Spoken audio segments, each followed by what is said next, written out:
Button सुरू आहे. Hello hello hello. आलेल्या सगळ्या पत्रकार बांधवांचं मी तमाम शेतकऱ्यांच्या वतीनं स्वागत करतो. आजच्या या पत्रकार परिषदेला या ठिकाणी उपस्थित असलेले आमचे चळवळीतले ज्येष्ठ सहकारी की ज्यांचा शेती प्रश्नावर दांडगा अभ्यास आहे आणि कायम चळवळीतल्या कार्यकर्त्यांच्या पाठीशी खंबीरपणे उभे असतात, असे अकोल्याचे भूमिपुत्र आमचे ज्येष्ठ सहकारी सन्माननीय प्रशांत भाऊ गावंडे, त्याचबरोबर आमचे स्वाभिमानी शेतकरी संघटनेचे नागपूर जिल्ह्याचे अध्यक्ष दयाल भाऊ राऊत,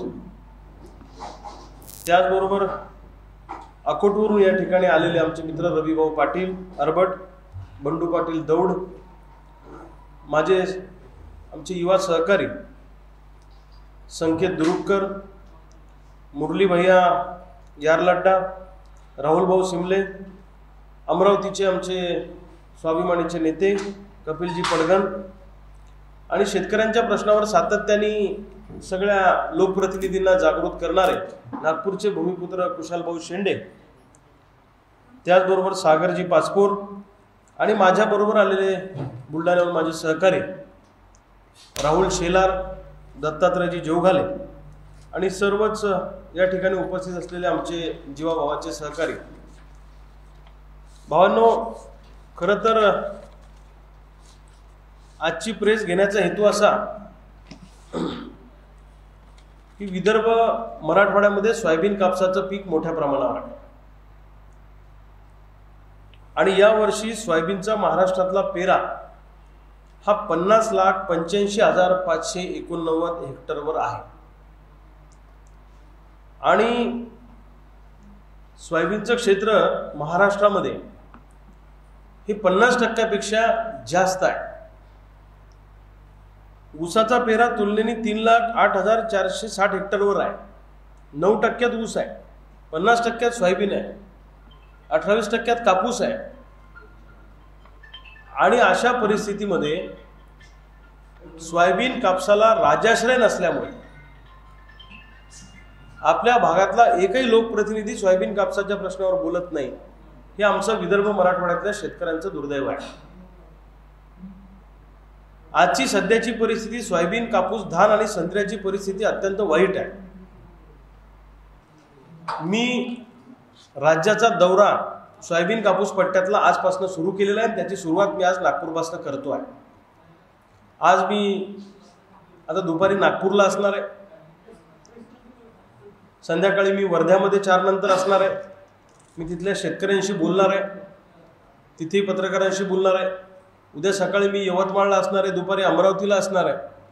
त्यानंतर मी अकोला, वाशिम, लातूर, बीड, जालना, हिंगोली, हा सगळा जळगाव, खानदेश, हा सगळा पट्टा मी पिंजून काढणार आहे आणि त्यानंतर शेगावला गजानन महाराजांच्या चरणी नतमस्तक होऊन 1 नोव्हेंबरपासून सकाळी 10 वाजता मी एक एल्गार रथयात्रा या शेतकऱ्यांच्या प्रश्नावर काढतो आहे आणि त्याचा समारोप बुलढाण्याला 20 नोव्हेंबरला एल्गार महामोर्चामध्ये होईल आणि सोयाबीन कापूस उत्पादकांची ताकद काय असते हे आम्ही एकदा सरकारला दाखवून देणार आहे. सरकारला वाटतं सोयाबीन कापूसवाल्या शेतकऱ्यांमध्ये आम्ही पक्षीय गटतट पाडले, गटातटाचं राजकारण तयार केलं आणि त्यामुळे हे शेतकरी आता जातीच्या धर्माच्या नावावर फरफटत आमच्या मागे येतील, अशी एक भावना सरकारची झालेली आहे. सरकारचं हे म्हणणं आम्हाला खोटं पाडायचं आहे आणि म्हणून आम्ही या वर्षीच्या आंदोलनाला नारा दिलाय, पक्षाचे झेंडे बाजूला ठेवू आणि शेतकरी शेतमजूर म्हणून एकत्र येऊ. ही आमची या वर्षीच्या आंदोलनाची टॅगलाईन आहे. गावागावात, जिल्ह्यात गावागावात शेतकऱ्यांना विभागलाय. तू काँग्रेसचा, तू राष्ट्रवादीचा, तू भाजपचा, तू शिवसेनेचा, तू अमक्या पक्षाचा. आणि दुर्दैवानं आमच्या शेतकऱ्यांना सुद्धा म्हणजे कधी कधी शेतकरी असण्यापेक्षा आमचा पक्ष मोठा वाटायला लागतो की मी अमक्या पक्षाचा आहे, मी आंदोलनात येऊ शकत नाही, मी ढमक्या पक्षाचा आहे, मी आंदोलनात येऊ शकत नाही. म्हणून पक्षाचे, जातीचे, धर्माच्या सगळ्या भिंती तोडून सोयाबीन, कापूस, धान उत्पादकांचं हे आंदोलन जनआंदोलन उभं राहावं या हेतूनं आम्ही हे आंदोलन लीड करतो आहे। आणि 20 नोव्हेंबरला सगळा शेतकरी बुलढाण्यामध्ये आम्ही एकजूट करतो आहोत महामोर्चाच्या रूपाने आणि सरकारला आम्ही दाखवून देणार आहोत की आमची शेतकऱ्यांच्या बळीराजाची ताकद काय आहे। आमचा बळीराजा एकटा नाही, आम्ही एक संघ आहोत हे सरकारला आम्हाला दाखवायचं आहे। मी गेल्या वर्षी पण आंदोलन केलं, त्याच्या गेल्या वर्षीचं तुम्हाला आठवत असेल, तुम्ही सगळे त्याचे साक्षीदार आहात। लॉकडाऊनचा पिरियड मला वाटतं होता, ते कर्नाटकमध्ये हिजाबचं प्रकरण झालं, त्या दरम्यान मी नागपूरच्या संविधान चौकात अन्नत्याग आंदोलन केलं होतं आणि पोलिसांनी अक्षरशः फरफटत गाड्यांमध्ये टाकून मला आणि माझ्या सहकाऱ्यांना बुलढाण्याला घरी नेलं। जसं काय आम्ही दाऊदच्या टोळीत काम करतो, म्हणजे आम्हाला बाथरूमला सुद्धा रस्त्यात उतरू दिलं नाही आणि घरी नेऊन नजरकैद केलं। मी माझ्या घराच्या दारात उपोषण कंटिन्यू ठेवलं आणि त्यावेळी 5-6 दिवस कडक उपोषण झाल्यानंतर माझी तब्येत खालावली आणि लोकांना राग आला। लोकांना ज्यावेळी राग आला त्यावेळी लोकांनी पोलीस गाड्या फोडल्या, वाहनं फोडले, जाळपोळ झाली आणि मग सरकारला जाग आली। मुख्यमंत्री उद्धव ठाकरे साहेब होते, उपमुख्यमंत्री अजितदादा होते। अजितदादांनी फोन करून आम्हाला थेट बोलवलं, तत्कालीन पालकमंत्र्यांना पाठवून आमचं उपोषण सोडून मंत्रालयामध्ये 9 कॅबिनेट मंत्री, 13 सेक्रेटरी अशी बैठक लागली आणि त्या बैठकीमध्ये काही मागण्या आमच्या मान्य झाल्या।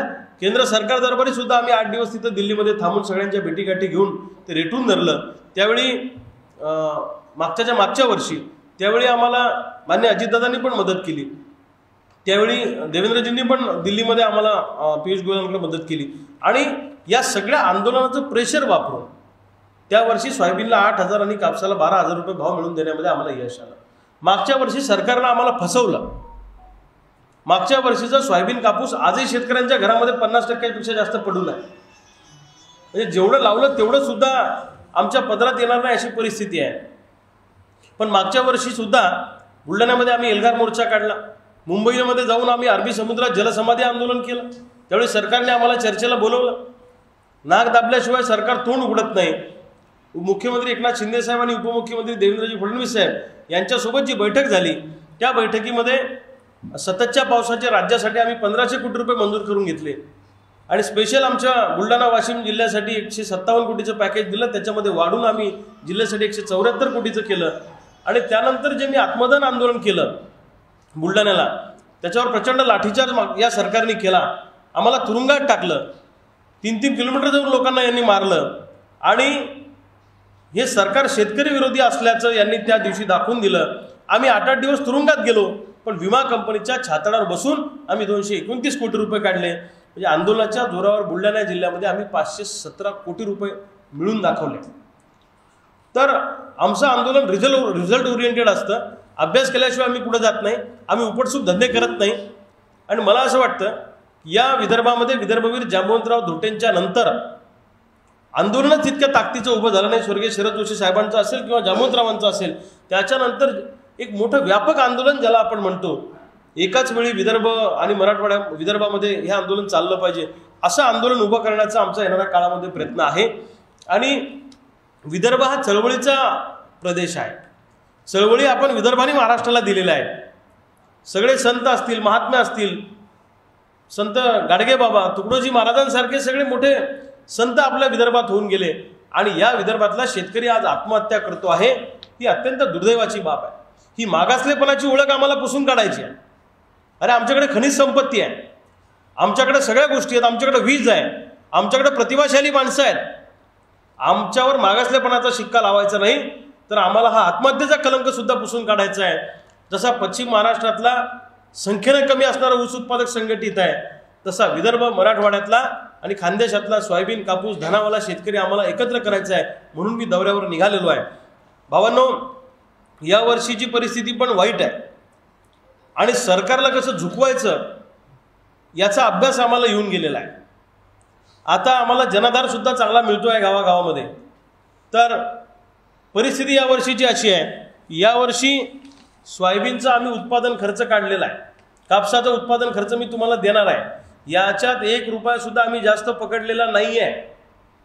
परिस्थिती अशी आहे, यावर्षी सोयाबीनचा एका एकराचा उत्पादन खर्च आहे 36,200 रुपये।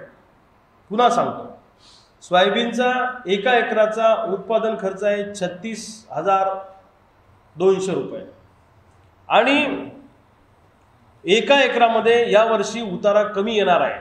1 quintal, 2 quintal, 3 quintal, 4 quintal, 5 quintal म्हणजे हायेस्ट आहे. आपण हायेस्ट 5 पकडू. एका एकरात जर 5 पोते सोयाबीन झाली तर सध्या सोयाबीनचा रेट 4,000 रुपये आहे. आपण 4200 पकडू, कोणाला वाईट वाटू नये. तर 4200 रुपये क्विंटलनं जर का तुम्ही 5 पोते पकडले, 36,200 एका एकराचा उत्पादन खर्च भागीला 5 करा. एका क्विंटलचा उत्पादन खर्च सोयाबीनचा येतो 7,240 रुपये. 7,240, 7,000 पकडा. म्हणजे सोयाबीनचं एक पोतं पिकवायला खर्च आम्हाला किती येतो? 7,000 रुपये. आणि बाजारात भाव किती आमच्याकडे? 4,000 रुपये.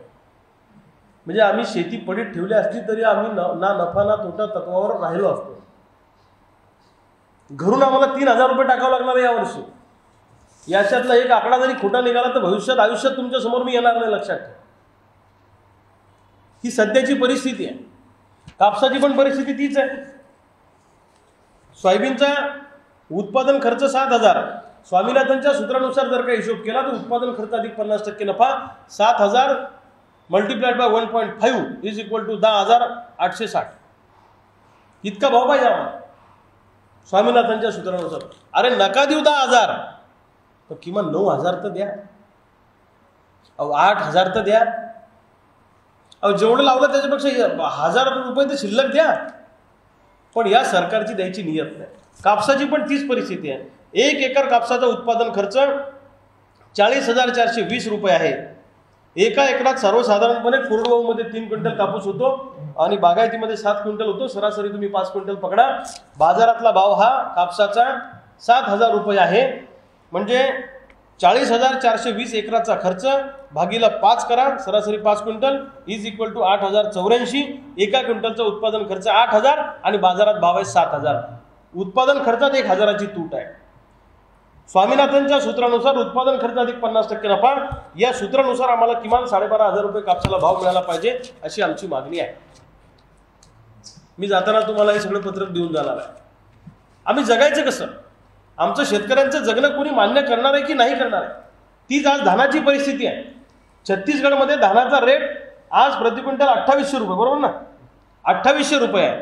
आणि आमच्याकडे धानाचा रेट हा 2,000 ते 2,200 रुपये. मग आमचा तुम्ही विचार करणार आहे की नाही विदर्भातल्या मराठवाड्यातल्या शेतकऱ्यांचा? पश्चिम महाराष्ट्रात ऊस आहे, सगळे कारखाने तिकडं, सगळे नेते तिकडं, राज्यकर्त्यांचं सगळं लक्ष तिकडं. विदर्भात पण माणसं राहतात, मराठवाड्यात पण माणसं राहतात. जनावरा इतकी तर आम्हाला किंमत द्या. आज तुम्हाला मी सांगतो, जर का सरकारने हालचाल केली नाही तर किड्या मुंग्यासारखे शेतकरी आत्महत्या करतील अशी परिस्थिती आहे. पण मी शेतकऱ्यांना सांगेन, आत्महत्या करू नका. ज्यांनी आपल्यावर आत्महत्येची वेळ आणली त्यांच्या हत्या करायला सुद्धा आपल्याला शेतकऱ्यांच्या पुराणा मागं पुढे बघायचं नाही, पण आत्महत्येसारखं टोकाचं पाऊल उचलायचं नाही. मला माहित आहे मी असं बोलल्यावर तुम्ही कदाचित मला म्हणाल की तुम्ही असं कसं सांगताय, पण आमचं जगणं कोणी मान्य करणार आहे की नाही? अरे नायलॉनची दोरी जर का फाशी घ्यायला तर त्याच्यावर पण जीएसटी आहे. विषाची बाटली आणली फाशी घ्यायला तर त्याच्यावरही जीएसटी आहे. तिकडे ऊसावाल्यांना युरियाचं अनुदान आहे खताचं, तिकडे विजेला अनुदान आहे. वीज आम्ही निर्माण करायची आणि कोरडवाहू शेतकऱ्यांसाठी तुम्ही काहीच करणार नाही. या वर्षीचं देशातलं सोयाबीनचं जे उत्पादन आहे हे सर्वसाधारणपणे कमी होणार आहे. 1.25 लाख मेट्रिक टन होणं अपेक्षित होतं, पण ते 100 लाख मेट्रिक टन होणार आहे.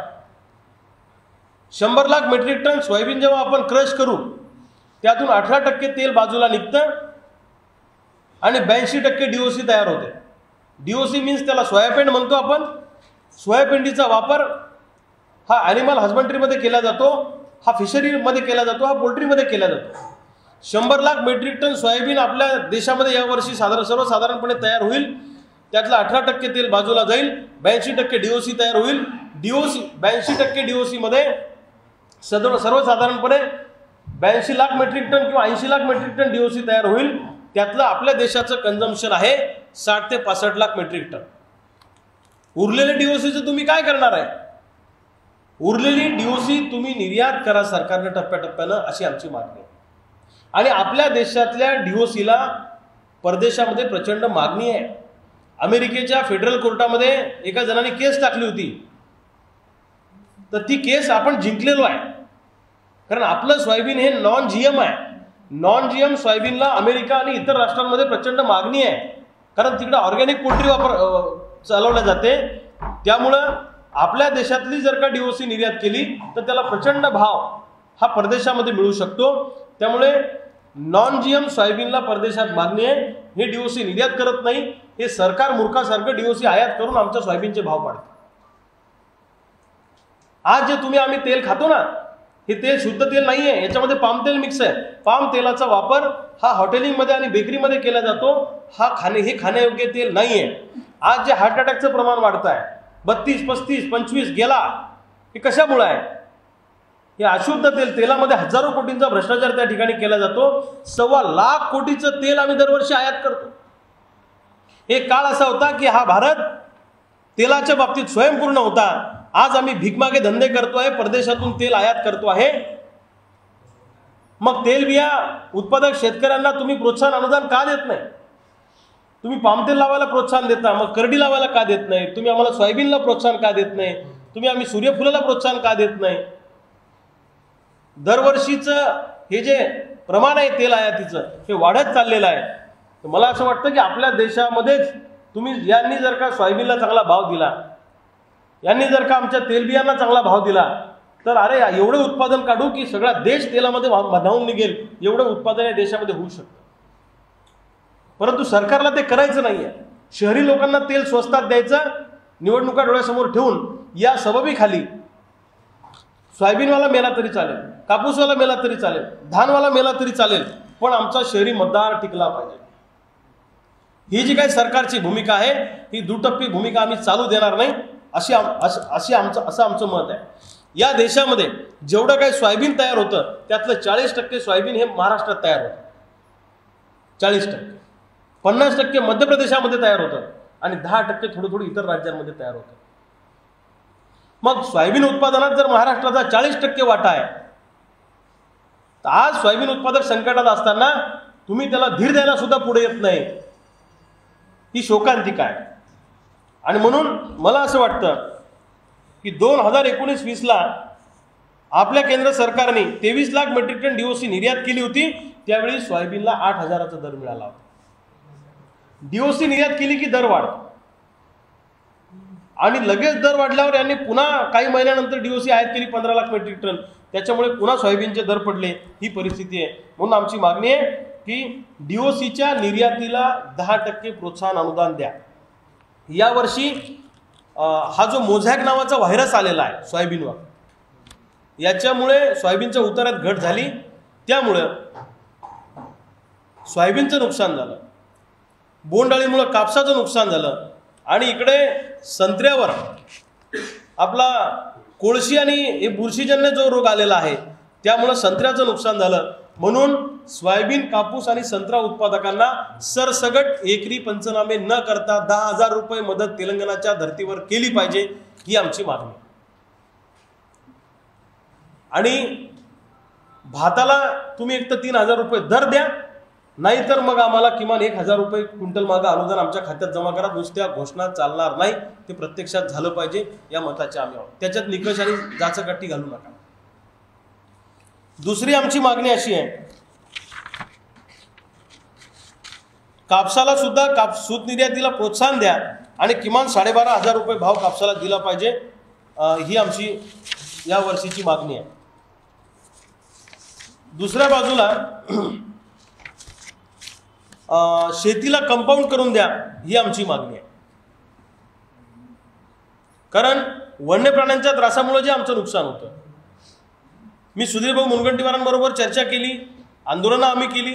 त्यांनी नवीन योजना आणली या सरकारने, सौर ऊर्जेचं कंपाऊंड. सौर ऊर्जेचं कंपाऊंड ही योजना फेक आहे. त्या बॅटऱ्या टिकत नाही, ती कंपाऊंड 1 महिन्याच्यावर टिकत नाही. त्याच्यात फक्त स्थानिक लोकप्रतिनिधी आणि ठेकेदार मालामाल होतात आणि ते कंपाऊंड टिकत नाही. म्हणून आमची मागणी अशी आहे की शेतीला जंगलाच्या काठावर मजबूत सिमेंटची भिंत बांधून द्या महाराष्ट्रामध्ये. तुमचे प्राणी आमच्याकडे नको, आमचे प्राणी तुमच्याकडे नको. तुमचे प्राणी आमच्या शेतात आले, करंट लागून मेले, तर तुम्ही आमच्यावर गुन्हा दाखल करता. आणि मग आमचे प्राणी तुमच्या जंगलात जर गेले तर ते चालत नाही, आम्हाला दंड करता. एखादं तुमचं जंगली प्राणी जर का आमच्या गाडी खाली आला तर आम्हाला तुरुंगात टाकता. मग वन्य प्राण्यांचं संरक्षण करणं याच्यासाठी फॉरेस्ट डिपार्टमेंट आहे. त्यांच्या प्राण्यांचं संरक्षण करणं, त्यांना व्यवस्थित ठेवणं हे त्यांचं काम आहे. आमच्याकडे नका घालून ते प्राणी तुमचे. मजबूत सिमेंटचं कंपाऊंड करून द्या अशी आमची मागणी आहे. दुसरं, रेग्युलर कर्ज भरणाऱ्या शेतकऱ्यांना तुम्ही 50,000 रुपये डिक्लेअर केलेले आहेत मागच्या सरकारने पण, या सरकारने पण. ते अनुदान अजूनपर्यंत आम्हाला पोहोचलेलं नाहीये. ते पण अनुदान आम्हाला मिळालं पाहिजे. मायक्रो फायनान्सच्या कर्जापायी आमच्या महिला सुद्धा आत्महत्या करतायत बचत गटाच्या. त्यांचं पण कर्ज माफ केलं पाहिजे सरकारनं. अंबानी अदानीचं, ललित मोदीचं कसं करता? राईट ऑफच्या नावाखाली आमच्या बचत गट हे सुद्धा उद्योग, बचत गटाच्या बाया सुद्धा आमचे उद्योग चालवतात. त्यांचंही कर्ज राईट ऑफच्या नावाखाली तुम्ही माफ केलं पाहिजे. आमचे उद्योग सध्या अडचणीत आहेत. अशा सगळ्या मागण्या घेऊन आम्ही हे आंदोलन करतो आहे. डीओसी निर्यात करा, तेल आयात करू नका. तेलाला 30% आयात कर लावा सगळ्या तेलांवर.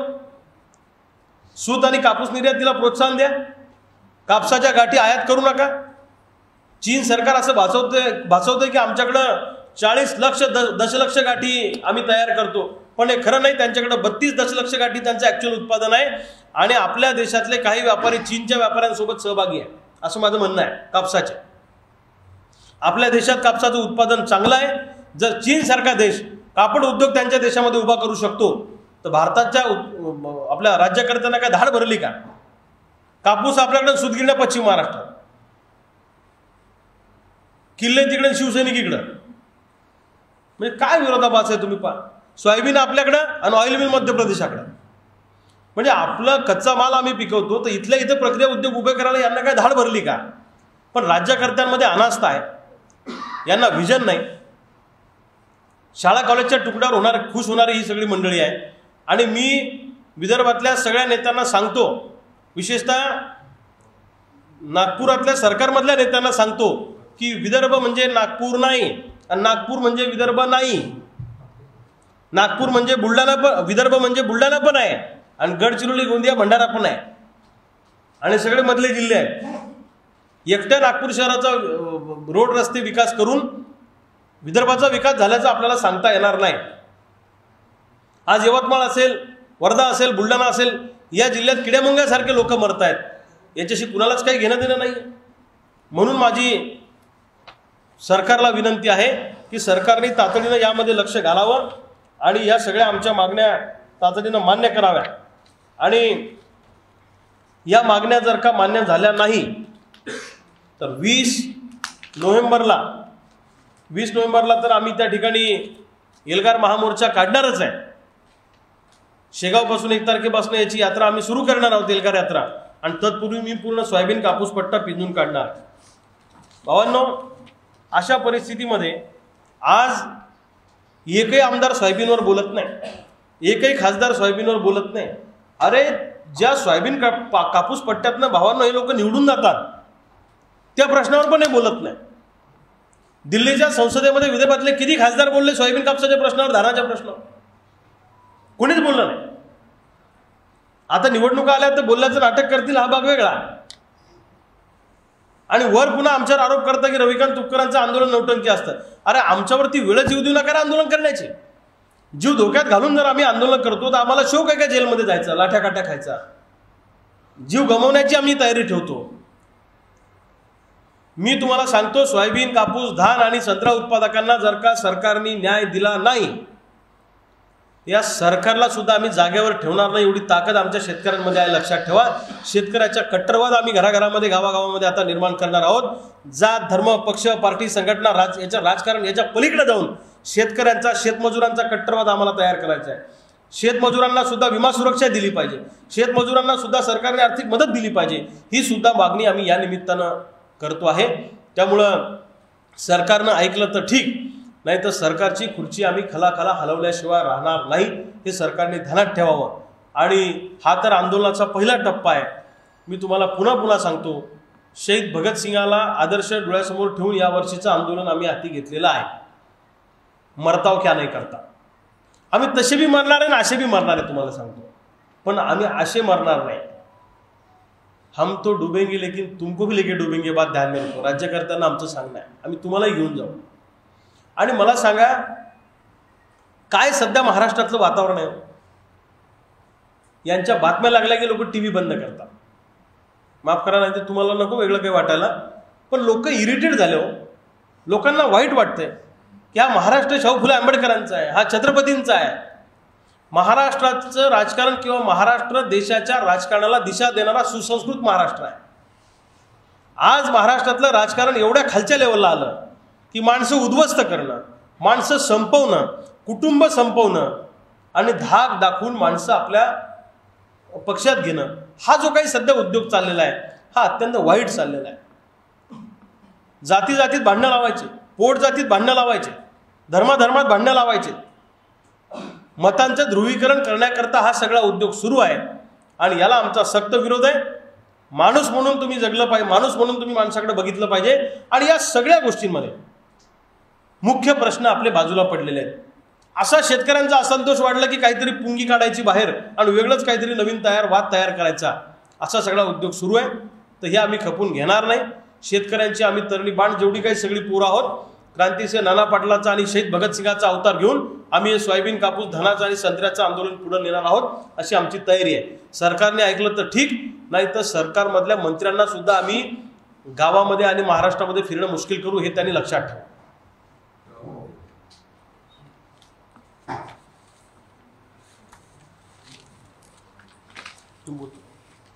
ठीक आहे, बोल.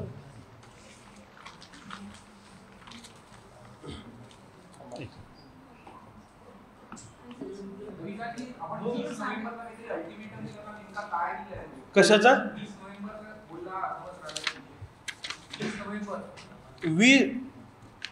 20 नोव्हेंबरपर्यंत,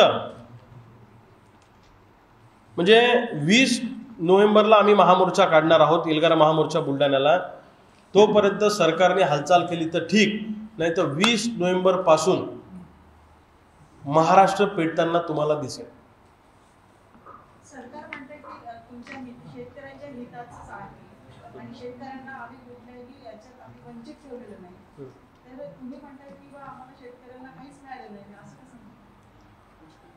सरकार फक्त बोलाचाच भात आणि बोलाचीच कडी, ते फक्त माध्यमांमध्ये बोलण्यापुरतं सरकार शेतकऱ्यांचं आहे, परंतु प्रत्यक्षात जेव्हा वेळ येते द्यायची तेव्हा हे देत नाही. म्हणजे हेडलाईन मॅनेजमेंट करणे, म्हणजे लोकांना सांगणे की आम्ही आता अशी योजना आणली आहे, 7,000 कोटीची योजना आणली आहे, पण त्याच्यात जाचक अटी आणि निकष असे घालणार की त्याचा फायदा दोनच लोकांना होणार. उदाहरणार्थ, ऐन दिवाळीमध्ये आम्हाला खोबरेल तेलाच्या बॉटल एका गावामध्ये वाटप करायचे 1-1 लिटरच्या, पण अट कशी असणार त्यांची की डोक्यावर एकही केस नसला पाहिजे. अशी माणसं गावात फार फार तर 1-2 सापडल. आणि इकडे मीडियात काय झालं, या गावाला खोबरेल तेलाच्या 1-1 लिटरच्या बॉटल वाटप केल्या. अरे पण ते 2 जण बसले त्याच्यात, बरोबर का चूक आहे?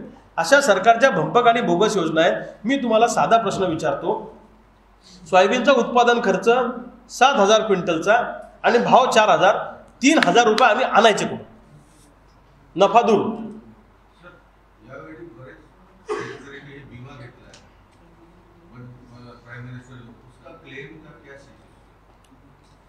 असं आहे की विमा कंपन्यांचं आणि सरकारचं साटलोट आहे. विमा कंपन्या या सरकारच्या दबलेल्या आहेत. हजारो कोटी रुपये त्या जमा करतात आणि देताना शेकडो कोटी देतात. उदाहरणार्थ 100 रुपये जमा करणार, वाटताना 10 रुपये वाटणार. सगळ्या मंत्र्यांना या कंपन्याकडून मलिदा जातो, केंद्र सरकारलाही जातो आणि राज्य सरकारलाही जातो. यांचे हात दबलेले आहेत, म्हणून विमा कंपन्या शेफारल्या, मस्ती आल्या. या विमा कंपन्यांची मस्ती सुद्धा आम्ही आता येणाऱ्या काळामध्ये उतरवल्याशिवाय राहणार नाही, अशी आमची भूमिका आहे. आणि माझं म्हणणं आहे की जेव्हापासून पंतप्रधान पीक विमा योजना चालू झाली, 10 वर्षाचं यांचं टेस्ट ऑडिट करा. टेस्ट ऑडिट म्हणजे चाचणी लेखापरीक्षण. हे चाचणी लेखापरीक्षण करा. हा सगळ्यात मोठा स्कॅम राहील देशातला पीक विम्याचा, असं माझं म्हणणं आहे. त्यामुळं हे अग्रिम रक्कम ताबडतोब यांनी दिली पाहिजे असा नियम आहे, कुठलाही निकष न लावता. आणि 100% पीक विमा यांच्या छाताडावर बसून यावर्षी घेतल्याशिवाय आम्ही थांबणार नाही. भले जर का त्यांनी नाटक केलं तर विमा कंपन्यांची कार्यालय सुद्धा आम्ही उद्ध्वस्त केल्याशिवाय थांबणार नाही. रविकाजी आपण असं सांगितलं मग तेव्हा अजितदादांनी मदत केली होती, आज ते मदत करण्याची भूमिकेत नाही आहे. नाही, असं आहे की बघा, आंदोलन जेव्हा पेटेल की आंदोलन जेव्हा ताकदीनं महाराष्ट्रामध्ये उभं राहील, राज्यकर्ते कुठले असू द्या, यांना चमत्कार दाखवल्याशिवाय राज्यकर्ते नमस्कार करत नाही. लेकरू रडल्याशिवाय माय त्याला दूध पाजत नाही. आता मी तुम्हाला हा उत्पादन खर्च सांगितला, तुम्ही सजग पत्रकार आहात, विदर्भातले संवेदनशील जाणीव ठेवणारे पत्रकार आहात, म्हणून तुम्हाला हे माहीत असेल. हे तुम्ही मुंबईत जा किंवा महाराष्ट्रात कोणत्याही नेत्याला दाखवा, हे म्हणेल हे खोटं आहे म्हणा. अहो, शेतकऱ्यांनी जरी वाचलं ना तर त्याला 2 मिनिटांसाठी बीपी वाढेल की आपण इतका खर्च करतो म्हणून, अशी परिस्थिती आहे. राज्यकर्ते जर का बऱ्या बोलानं ऐकले असते तर आमच्यावर आंदोलन करायची वेळ आली नसती. एक मिनिट फक्त तुम्हाला 2000 आपण थोडं 10 वर्ष मागे जाऊ. 10 वर्षापूर्वी सोयाबीनचा भाव हा 4350 होता.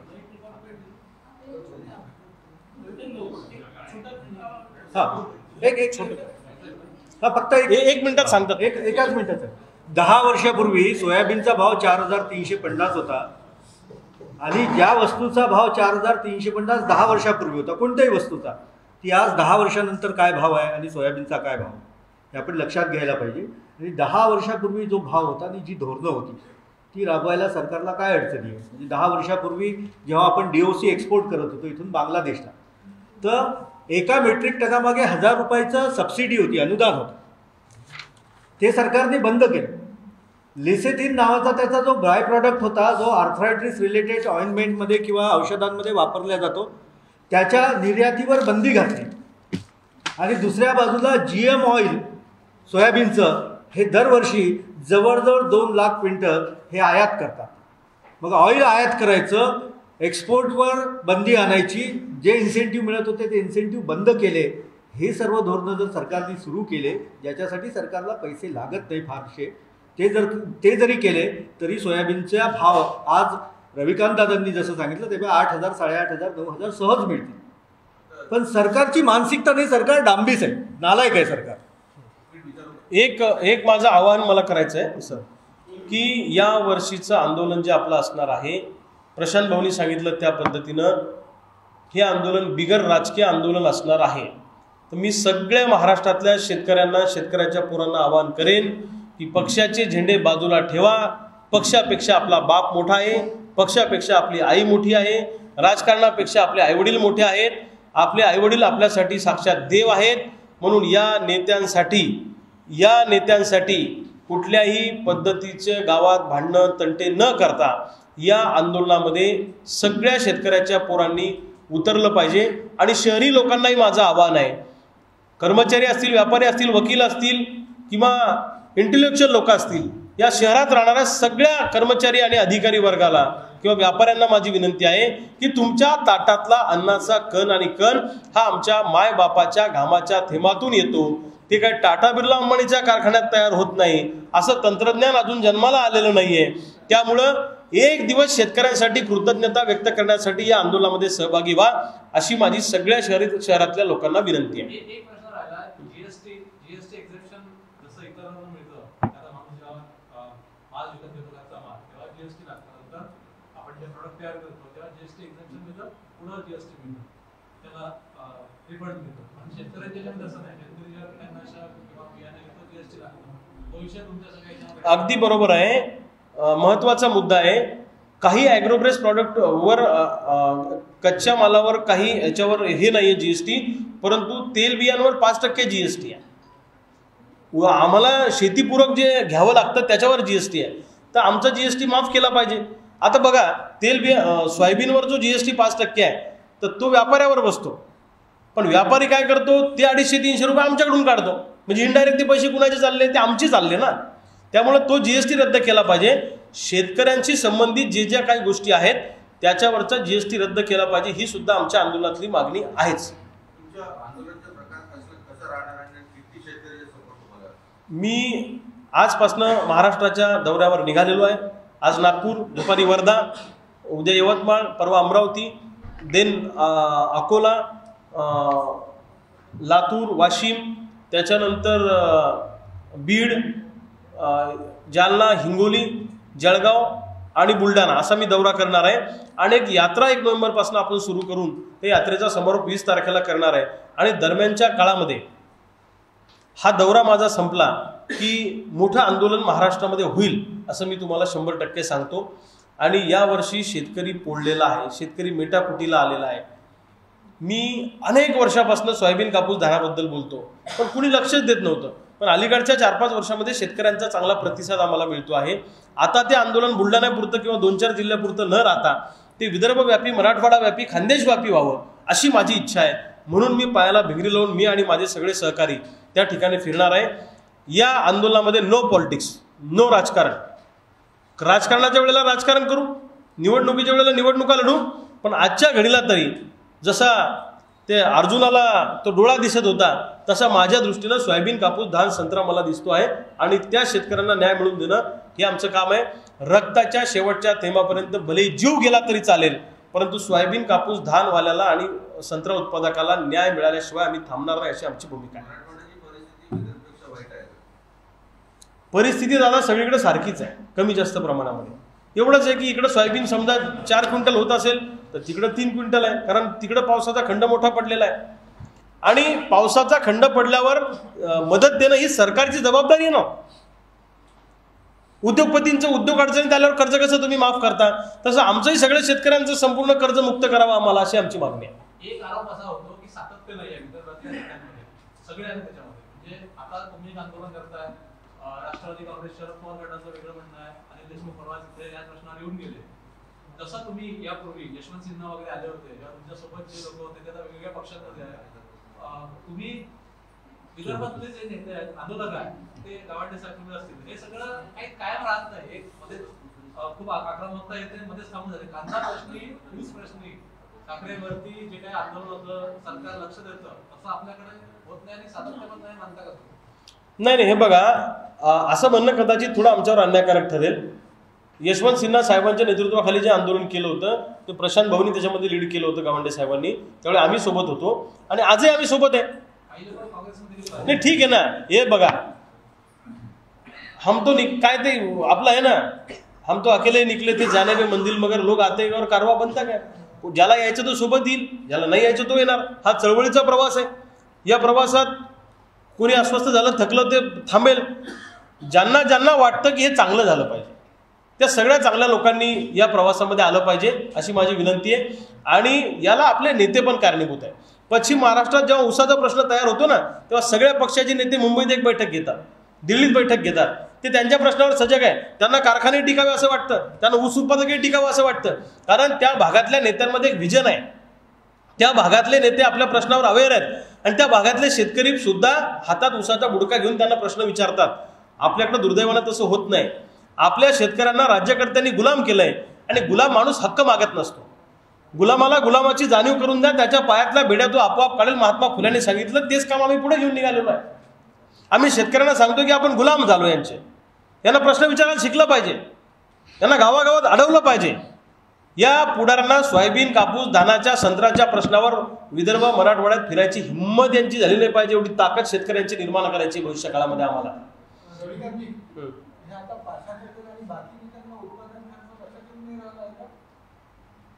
मला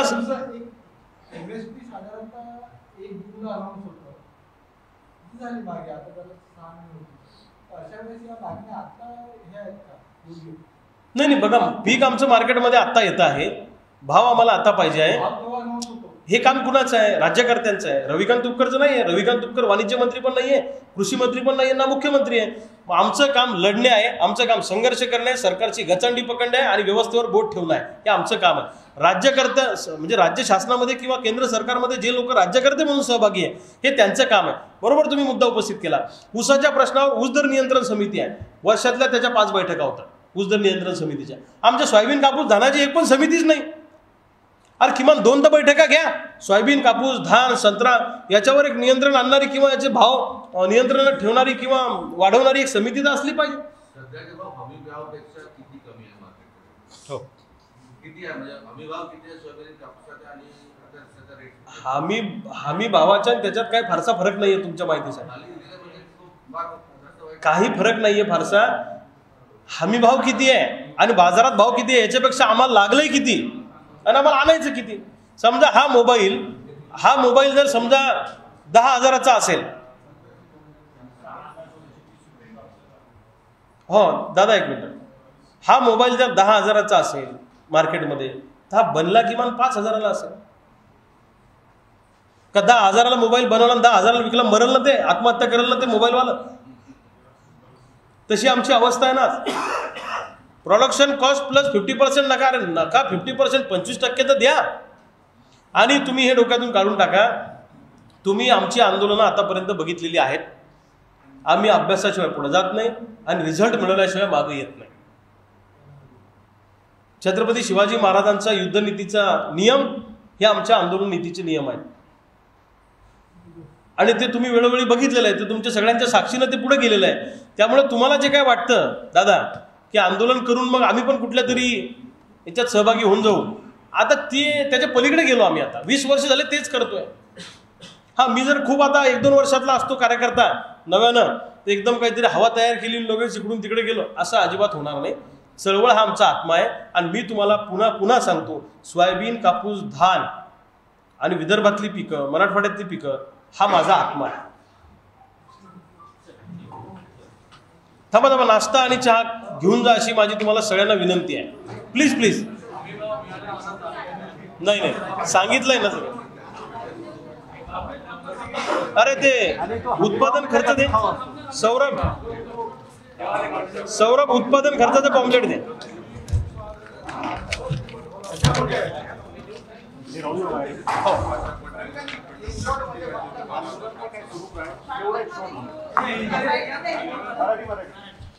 उत्पादन खर्चाचं पॉम्पलेट द्या. फक्त एक छोटासा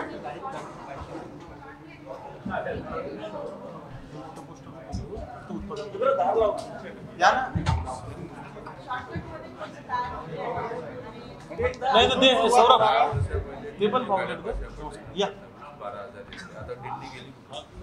आता एक करावं लागेल. त्याच्यामध्ये धान आपण घातलेलं नाही, धानाचं टाकावं लागेल. आपलं काय आंदोलन एकंदरीत राहणार आहे आणि कुठून हा सुरुवात होणार आहे, कुठे याचं समापन होणार आहे? आज मी महाराष्ट्राच्या दौऱ्यावर निघालेलो आहे. नागपूरपासून या दौऱ्याची मी सुरुवात केलेली आहे. सोयाबीनवाला शेतकरी अडचणीत आहे, कापूसवाला शेतकरी अडचणीत आहे, धानावाला शेतकरी अडचणीत आहे, संत्र्यावाला शेतकरी अडचणीत आहे. येलो मोजॅकचा व्हायरस आल्यामुळे सोयाबीनच्या उत्पादनात 50% घट झाली. बोंडअळी आल्यामुळे कापसाच्या उत्पादनात 50% घट झाली.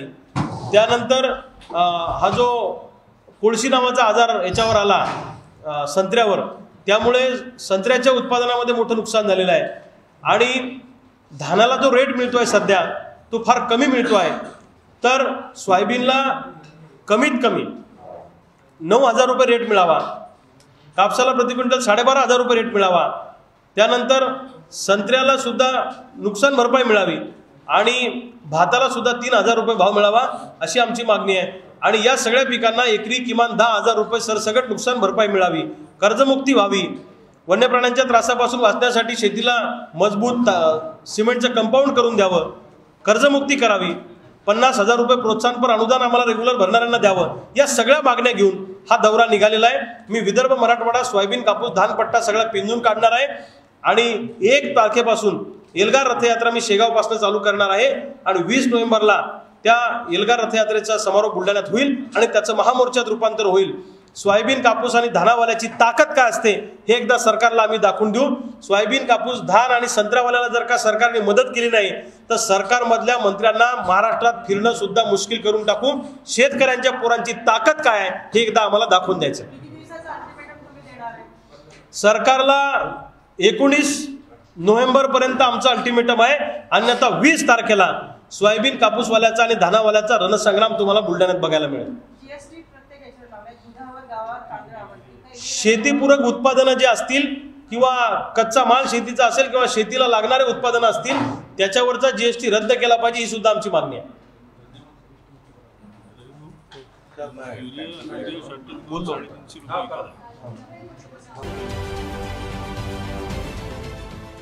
देश विदेशातील प्रत्येक घडामोडींचे लाईव्ह अपडेट मिळवण्यासाठी आता साम टीव्हीच्या सर्व सोशल मीडिया प्लॅटफॉर्मला लाईक, फॉलो आणि सबस्क्राईब करा.